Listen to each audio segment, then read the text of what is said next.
Welcome to the Untold Tales audio anthologies. Written by Marc Neuffer and narrated by Melissa Del Toro Schaffner.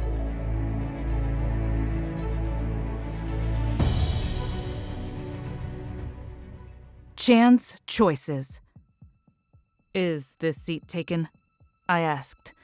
The walk from the long-haul transit station created a need to quench my thirst, rest, and find shade.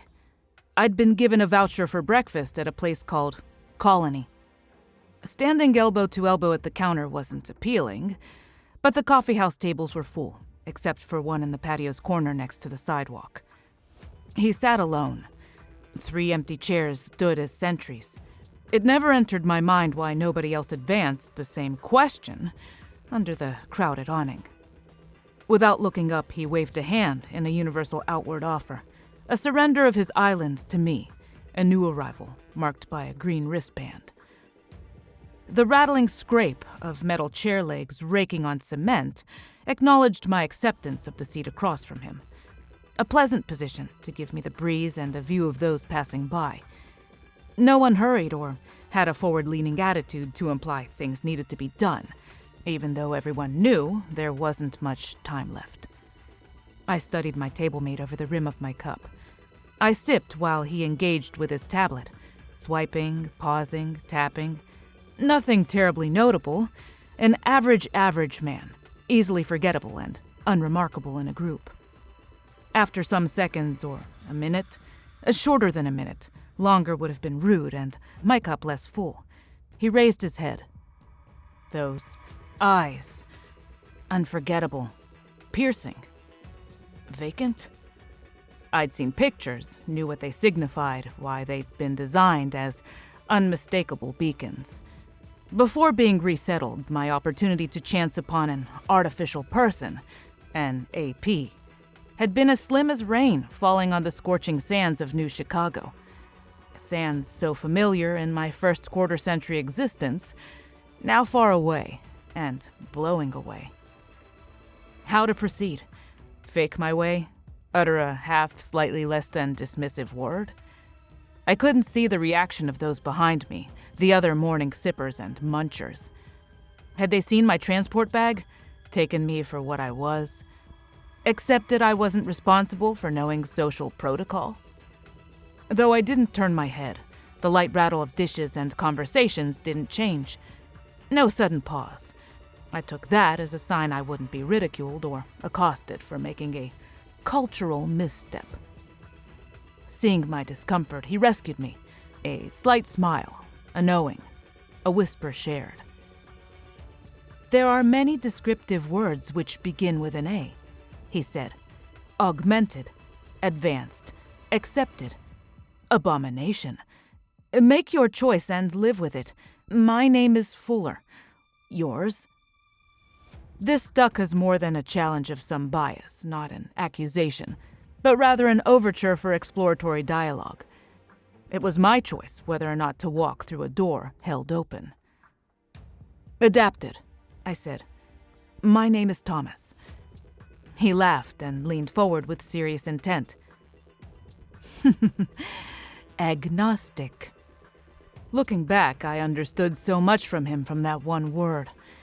By the way, he said it with such determination, enunciating each syllable, marching them in cadence to not be mistaken for holding only a religious meaning, a practiced and indifferent intellectual poise. The memory of that day, the hour, the exact minute we met is crystal solid, so unexpected, seared in my mind by the fiery brand of that one word. Where are you assigned? Fuller asked. Living quarters, employment, transportation, and sector limitations were controlled for resettled people until the bounty was repaid. 6 months, I'd been told. 6 months of bartering my skills for the good of all to keep the anthill of civilization running smooth. The excess, my excess, would be converted to digital credits and free-range privileges. New Chicago was being drained by voluntary relocation. The spigots were being throttled, making a choice not a choice as the infrastructure failed.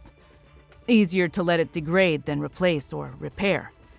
Allow the place to rot, then give the city over to the minor mechs to chew the place up for raw material, to make new things and life palatable elsewhere for the last generations, before everything was handed to the APs on a titanium platter.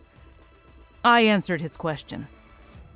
Radisson Towers, Sector 37, Phazon Corporation, Waste Stream Management, I said, then added, they make tubules. A soft landing for you, he said. Most resettled have it worse now, knocked down several rungs for their restart. I believe I earned my slot. It was uncomfortable being quizzed by an AP. I wanted to finish my drink, move along, and check in at the sector gate.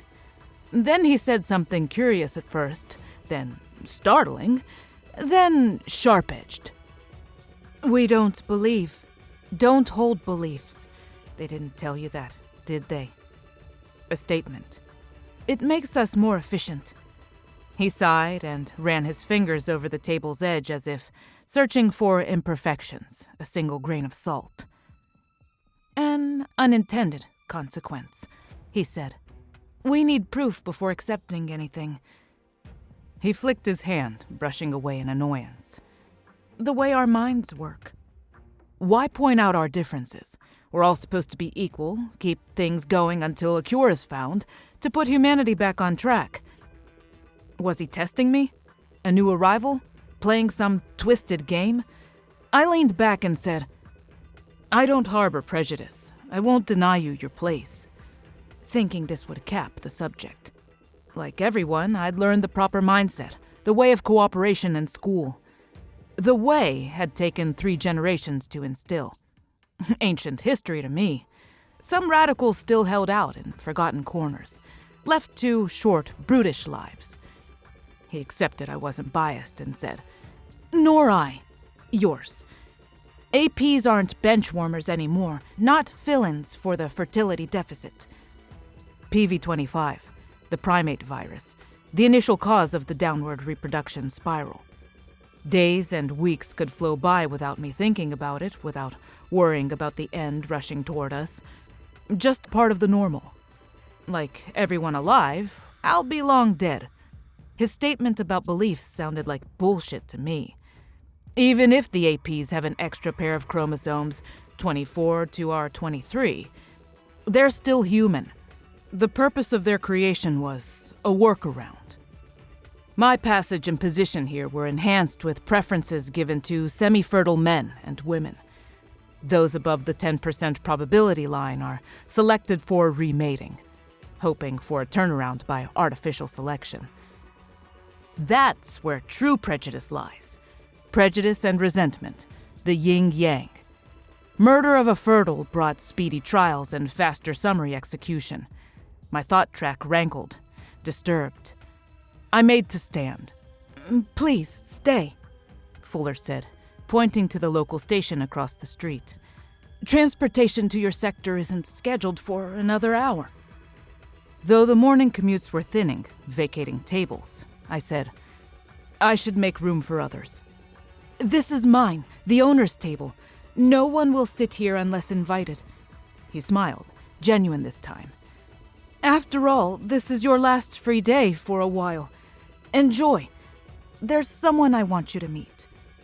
Waiting here would be more comfortable, more interesting, if even occasionally irritating, than across the street.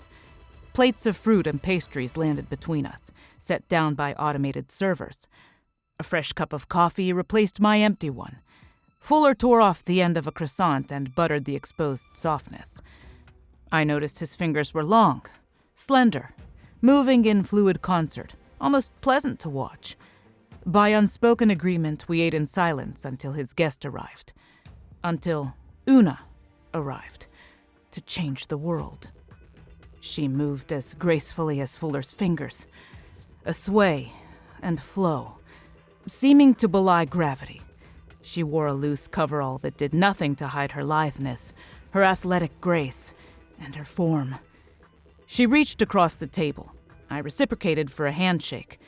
Instead, she cupped her hands and, closing mine, seeming to protect. Eyes like Fuller's danced in amusement. "I want to have a baby," she said, holding my hand longer. Long enough for me to understand the full meaning as I fell, lost in her azure glaze. Fuller's voice broke the spell. "It's possible," he said in a measured tone. "We've been doing it for 20 years, matching APs and selected fertiles. In vitro doesn't work. Percentages are too low." Anticipating my next question, he said, "We screened your genetic report." No surprise in that. Not much privacy existed, and less was expected. I asked, "Aren't APs fully fertile? The same as we were before the virus?" Thoughts of joining with Una were a primitively lush idea, a voluntary engagement not scheduled by the agency. Fuller ignored my use of "we" as an exclusionary pronoun and fiddled with a button on his vest. Then those eyes drilled me. "We are, but our inability to hold beliefs holds us back." There it was again, a separation of the species, a considered vulgar expression to the extreme. I waited, knowing some reveal was coming. Seconds ticked, enforcing a seriousness that pressed down on the sky, enslaving everyone who walked under it. "We need to go to the stars," said Una. "We need to believe we can." I'm a product of mankind's age that has lost that urge and stopped taking up other big challenges. Instead, we turned inward, keeping mild nostalgia for frontiers and those who had pushed toward them. Those people, those legends, were now demigods in a vacant panoply. Fuller tapped the table. "We've considered everything, extrapolated, projected overlays, only to come up short. We realized for our project to succeed, we need the God gene, be able to believe beyond factual acceptance." Una spoke quickly to avoid confusion, to ensure I could swallow all this. "It's not really a gene. If it were, we could make the correction, the addition, find the mystery of it." No, I never forgot Fuller. Never misplaced the memory of our first and last meeting. 92 years ago, I didn't report to Sector 37 and never started my new job. He arranged a buyout payment for my relocation bounty and brought me into the blended AP society. Our children, our 4 generations, can still see Earth's sun through telescopes. I've not looked, though the young remain interested in the home we left. The hybrids who designed, built, and run the ship believe we'll make it. They want to see, reach, and find. The APs of the colony go for different reasons. Reasons I don't fully understand, but Fuller gave the best answer when he told me I'd never wake up every day looking at the faces of those whose image I was made in. As for the rest, like me, the last ones, we take our chances and relocate.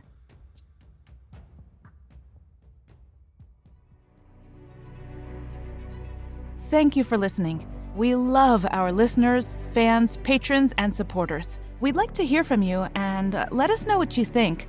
The best way to do that is to subscribe on our website, untold-tales.com. We want to make sure that we are creating stories and an experience that you're enjoying. So subscribe on our website. That'll put you on our email list. Again, thank you for listening and have a wonderful day.